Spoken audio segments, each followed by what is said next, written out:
So I'd like to start off by thanking the Monhegan Community Church for allowing us to use this space tonight. We have a suggested donation of $10 for this event to benefit the Monhegan Museum. We really appreciate your support, and I'd like to say thank you all for coming out tonight to learn more about Leith MacDonald's work researching the fabulous art collection of Stephen Fuller and Susan Bateson. Leith is going to tell you a bit about his own background and history on Monhegan, so I'm going to leave that to him, but I would like to say on behalf of the museum what a pleasure it has been to work with Leith on this project and on many other projects over the years, and how grateful we are to him for giving this talk tonight to benefit the museum. Susan and Steve have given copies of their catalog to the Monhegan Museum, which is right here. They've donated them for us to sell to benefit the museum.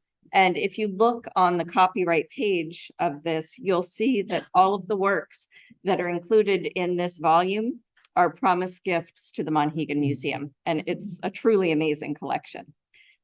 We anticipate that approximately half of their collection will be given during their lifetimes, as they recently did with 2 works by Maude Briggs Knowlton and 1 by Ken Gore and another by Aldro Hibbard.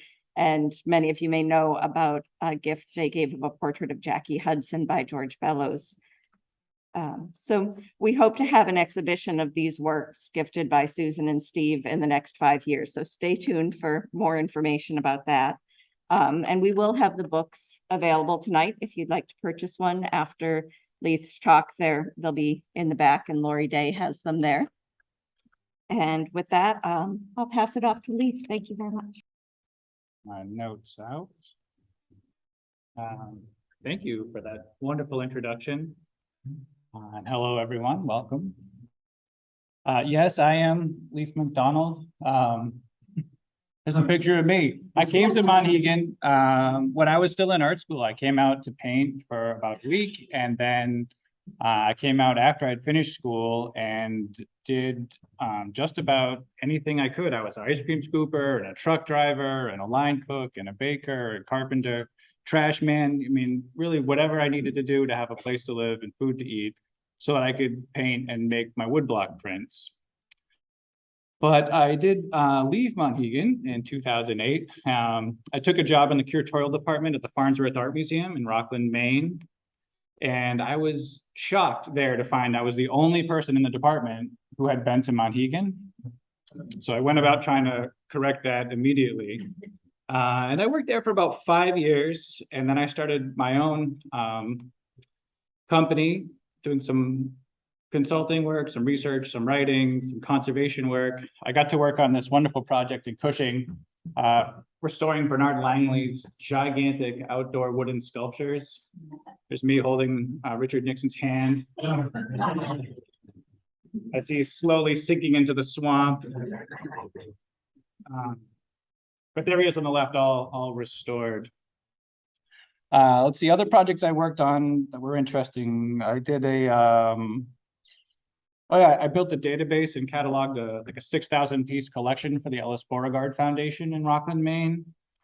And I also work at the Wyeth Study Center, which is part of the Farnsworth Art Museum, where I've been organizing and curating Andrew Wyeth exhibitions. So it's been a pleasure. And I've also started doing some walking tours of Monhegan, for which the first edition of this book kind of became like a field guide. It really was the core of what I would talk about out here. But so let's talk a little bit more about this collection. It was really, right around the time of my departure, leaving the Farnsworth, that Ed Deasy, the former director of the Monhegan Museum, introduced me to Steve and Susan, who were 2 passionate Monhegan art collectors seeking a deeper understanding of their art. And their collection began with this J. Connaway painting, the Spray at Gull Pond, Monhegan. And rather than tell you too much about what I think about this painting, I want to read you a little bit of a letter that I found the artist's wife wrote about watching the spray down at Gull Pond. This is from January 12th, 1941. If you've never seen a storm on Monhegan, this may give you a taste. Jay Conaway was there. Louise, who wrote the letter, was there. Their daughter, Leonabelle, and also Manville Davis, who was an island fisherman, was with them.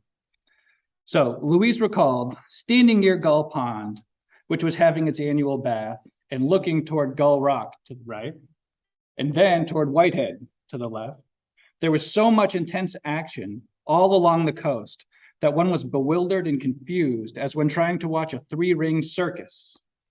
Everywhere, gleaming sprays were being shot into the air, 100 feet high. Immense rollers combing in on both sides of us. At times, the whole of Gull Rock was bathed in spray, the huge black body being a mass of white. It was breathtaking. One's body is tense from the constant stimulation and the tremolo of action. First, Leonabelle shouts, "Look at Whitehead," and we all look. And then Jay shouts, "Did you see that one?" We all twist our heads here, there, everywhere, shouting at each other in our enthusiasm and our excitement. And then suddenly we hear Mother, "Look, Jay, quick, the spray over Gull Rock." And poor, phlegmatic, calm Manville, the fisherman, standing beside Jay, thinks we're all batty. He drinks in the scenes and the effects with an almost irritating calmness, while the exuberant Connaways expel all their energies, giving uncontrolled vent to their enthusiasm. It's these mercurial temperaments, they're like the elements, exhibiting all their moods in the extremes. So if you've seen a storm, I think you get a taste of that. This is really something Conaway reveled in, and it really shows in his work, which obviously appealed to Steve. And in reading about Conaway, he learned about another artist, Bob Donna. They were contemporaries out here on the island. And this painting is quite timely right now. This is mending traps. You can see the oranges, the grass, the dried grass. This is, the seasonal change, the end of summer. This is autumn, time to start doing gear work, fixing up the pods for the trap season, which is coming along. Ooh, sorry. And then learning about those two led to Andrew Winter, another contemporary who was on the island at that time. And a very similar scene, but here we see it in the winter. Now, this began a real frenzy of collecting, I would say. The more they collected, the more they read, and then more they read, they started collecting more. So, finding these kind of pyramid of artists that were here from the 30s into the 50s, they looked and they found earlier artists like Robert Henry, who was here, a painter and a teacher. This painting is one of the very first paintings he made on his first trip out here with Redfield. Little 8x10 panel. Rockwell Kent was a student of Henry's, as was George Bellows. So was Emil Holzhauer. But then there were even earlier artists. So contemporary Redfield. But even earlier, we had Trisket, the first artist who lived on Monhegan year-round, stayed the winters. And his friend and student, Sears Gallagher, and Maude Briggs Knowlton, also a student of Trisket. So in all, there's 47 artists in this book. I mean, this frenzy just continued and continued. And for the last 8 or so years, I've been working on this book a bit at a time. Steve and Susan would acquire some paintings, and I'd write about them. And they'd find some more, and I'd write some more. It's been an amazing journey to watch this collection grow and change. So my approach to writing this book was to try to connect the art to the island experience in my time here making art. So with each of the 47 artists, I wrote a Monhegan-centric biography, and then every painting is accompanied by an essay that really connects the work to the island and to the people who live and work here. And in this effort, the Monhegan Museum has been my #1 partner in research, fact-checking, but I've also been helped by a number of islanders, people in this room, both from the summer and winter communities, some who are not here with us anymore. In fact, I look back and think how lucky I was to have talked to them at the time that I did. And the result, I feel, is a catalog that's elevated. It's more than just another book about art and artists. It's really about this place and the people who live and work here. So I'm going to talk really here about just 5 works. We'll go into a little bit of depth. I'll give you an idea of what I'm really talking about here. This is a Sears Gallagher watercolor. Sears was a friend and student of Triscuit, who came out before 1900. This is a later watercolor for him. And looking out, you can see across the harbor here, there's a group of men working on mending nets. What they're actually doing is tying knots. They're fixing the seine net, and the seine net is made of thousands of hand-tied knots. And I love this wonderful composition. It has all these horizontal bands, and I love how the figures sit upon it, almost like notes, musical notes on a staff. But this figure, closest to us here with his pipe and his, dark tanned neck, but pale shoulders, really reminds me of my friend Cole in the summertime, actually, or, really anybody who's worked outside, but lots of people here. Anyhow, I was able to identify this person through a photograph that was taken by Lorimer Brackett, or Zimmy, who ran the spa out here.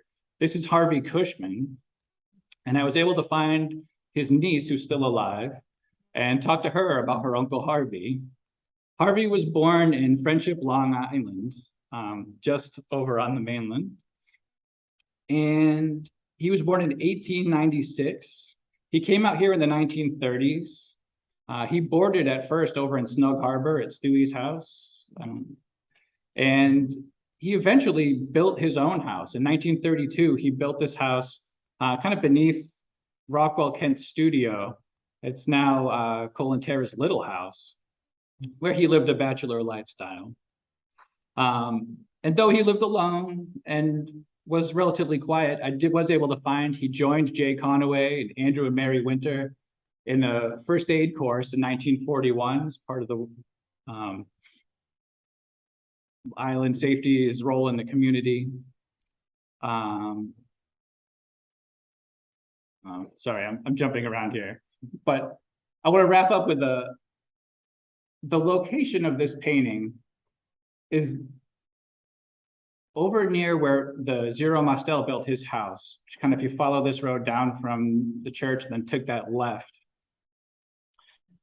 it's all been built up now, but that space was flat and you'd be able to spread out a wide net there. But which brings us to the next paintings, quite different. Zero Mostel's The Kiss. Now, Zero was a famous actor and comedian. He got his big break at the Cafe Society in New York City. He worked on Broadway, began working in Hollywood in the 40s. And he came out to the island in the 50s and was perhaps most famous for being the umpire at the island ball games, where he would call the balls and strikes as anything but what they were, really just what he wanted them to be, and just got everyone going. He also painted and played cards with a group of friends from New York, who we now know as the post-war modernists. But today, the artist's son, Josh Mostel, lives in that house. And at the time that I was here, Josh held this drawing salon, just like his father had, in the same space where there was wonderful music, good food, and figure drawing for 3 hours every week. It was a highlight of the week to have this artist community out here. And that was the space where I stayed my winter. And the house is full of Zero's things. It was really amazing. There's no better way to get to know somebody if you can't actually talk to them than to inhabit their space. So it was full of his art and the books that he'd collected. And it was really neat to see this particular piece. Zero was anything but a traditionalist. This particular piece, you can see, is actually made of part of a shirt. He's cut off the front part of a button-down shirt and turned it upside down and painted these figures on it. Now, there's this kind of, the merging of the two figures into a third. It follows a stylistic exploration that he was doing between 1964 and 1974, where he was really influenced by the unique and playful style of Paul Klee. And one interpretation of this Could be, the artist is on the left, his wife is on the right, and they're in the act of a loving embrace, enjoying, the two become one. But another interpretation of this painting is that the kiss is a self-portrait. There's a great compositional similarity to a lot of Zero's self-portraits where he portrays himself as having both male and female anatomy split down the center with a vertical line. And on stage, Zero appeared in female clothes many times. And in fact, he was famous for imagining him and portraying himself as a butterfly, airplane, tea kettle, a rhinoceros. So why not? I don't think it's too big of a leap of imagination to think here he is exploring aspects of his own personality in paint. Another piece we found, The Glory of Fall by Constance Cochrane. Now, Constance Cochrane was a founding member of the Philadelphia 10. They were a group of women who began to exhibit together in galleries and museums along the East Coast and in the Midwest. They made a significant impact on American art by regularly displaying excellent art that was created by women. On Monhegan, the Cochrane family played an active role in the summer community. Cochrane's mother carved the church altar, and she also carved the frames for her daughter, and she learned to gild them in her 60s. Now, this painting took a little while to figure out exactly where it is and what it depicts, because the views change out here. In many ways, we think about how Monhegan time holds still here and nothing changes, but the trees come and go a fair amount. And back in the 30s, from her yard, where this garden is, you could see across, and that's Manana in the background. But today, trees and some other houses have been built up, blocking this view. I had to consult some topographic maps and puzzle this together. But the real key was finding that little bird bath in the right that's still in the family cottage, and talking to the family out here. They said, oh, I know exactly where that is. And so you can puzzle and look at maps all you want, but there's nothing like having true people to talk to.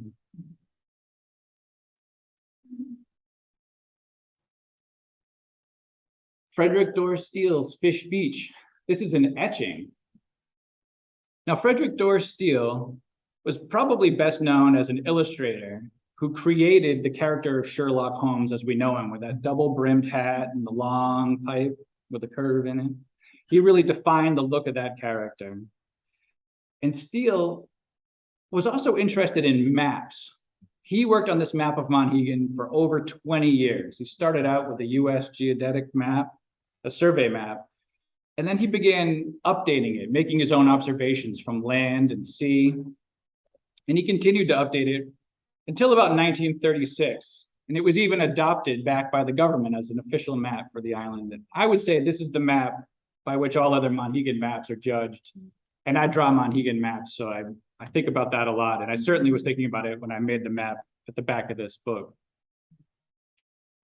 Now, Steele also designed the Monhegan Library and its bookplate, which commemorate the loss of Jackie Barstow and Edward Vaughn, two children who were washed out by a rogue wave in 1926. And later, Steele designed the addition for the children's wing on the library after it outgrew its space, including the child-sized shelving, child-sized seats and table.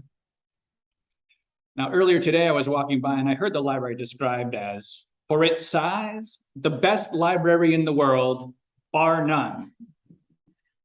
I actually have to agree with it. It's a pretty amazing space. It's much larger inside than you might think from the outside.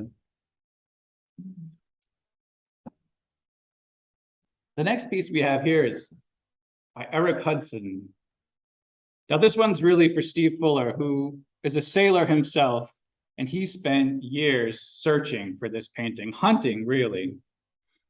And I knew in writing my essay for it, I had to get the vocabulary just right. So I had to dig into some old nautical books, get my information about cable bits and hawse holes so they would know exactly what I was talking about.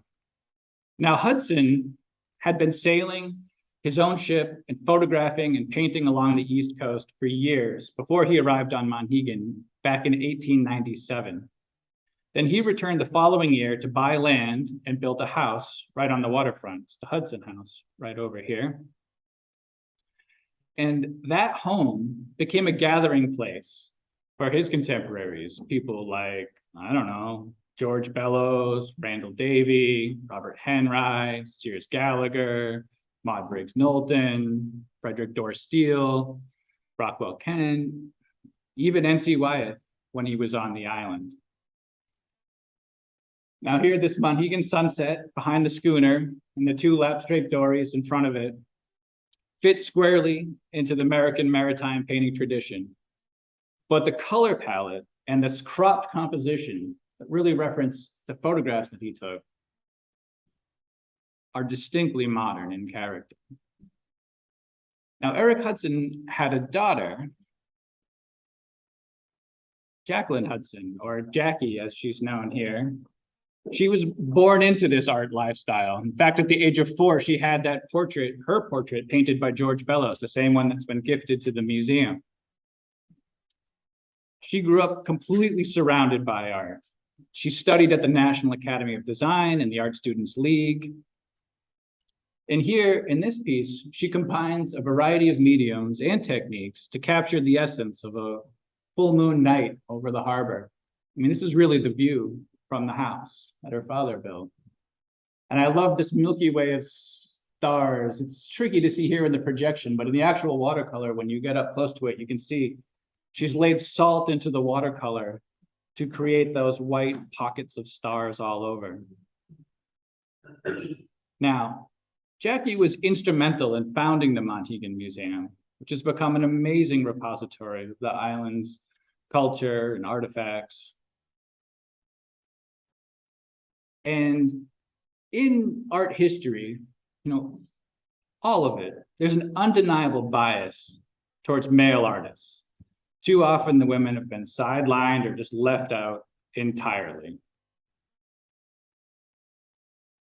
So in honor of some powerful ladies who are in the audience tonight, and my daughter who loves to draw and paint, just turned 6 yesterday,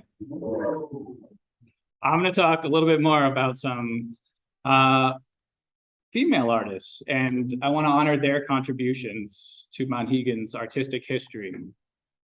We'll begin here with Maude Briggs Knowlton.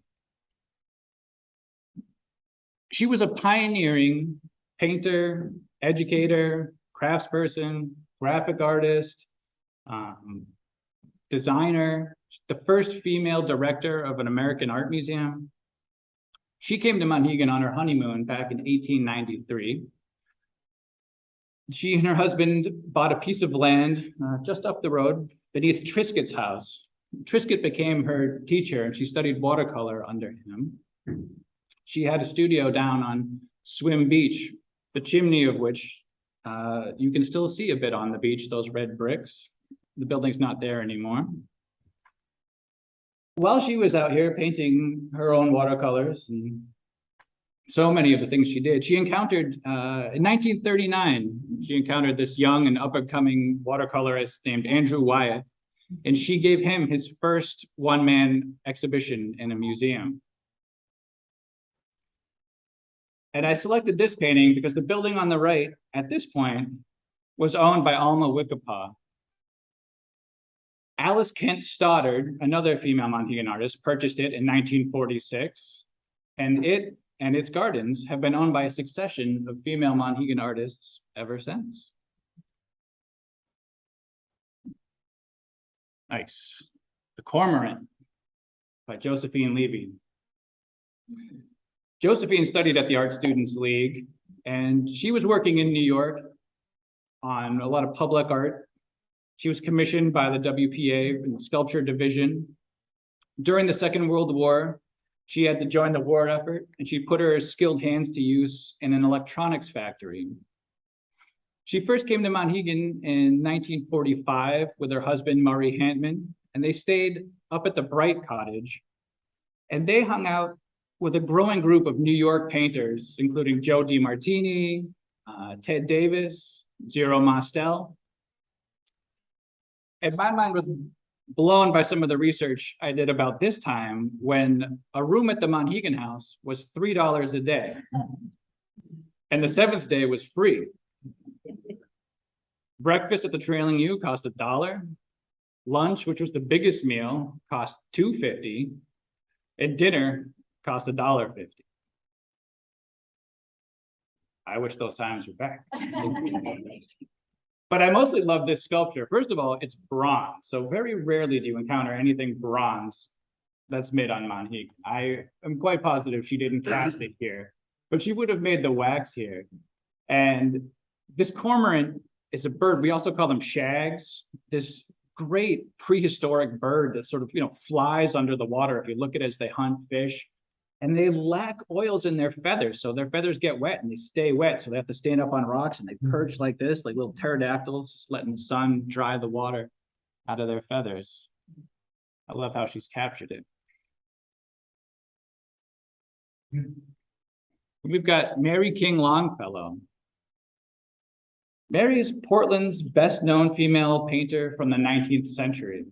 She studied watercolor painting in France before she returned to Boston and studied at the Museum of Fine Arts School of Drawing and Painting. Yeah, that's what it goes. In 1879, she won a $50 grand prize from the Metropolitan Museum of Art for a set of tiles she designed. She also ventured into commercial art. She designed a Valentine card for Louis Prang. He's known as the father of the American Christmas card. If we have any paper files in the audience. From the age of 14, she kept journals of her travels and her adventures, of which there were many. So we know in 1890, when she came by steamship from Bath, that it was a long journey with a long swell, and most of the passengers were sick. On the island, she rented a room at the Albee House, and she painted pictures of the village and cliffs. And her journal also notes trips to Manana, sunbathing on the rocks, a sail out with Captain Everett Pierce, and a Sunday sermon delivered by a Pastor Bailey right here in the Monhegan Church. You might be sitting in her seat. And so with that, I just want to say thank you again to the Monhegan Church for lending us this space. I want to say thank you to the Monhegan Museum, who've been a wonderful partner in this project. I really can't say enough about Jen Pye, Ed DC, Pam Rollinger, Rebecca Fitzpatrick, Bob Stahl, all of whom helped immensely with this project. And of course, Steve Fuller and Susan Bateson, who are an inspiration. They're walking a path of lifelong learning. And more than just collectors, they've really become stewards. They've invested vast amounts of time, energy into this collection, bringing it together and also preserving it. I really have to applaud them for the time and effort and expense they've put into preserving and caring for these objects. And I want to applaud them really for putting together just a truly outstanding collection of American art. And we are very excited to share this collection with you all. So I look forward to hearing your questions and any comments you have about any of this art or these artists. Thank you.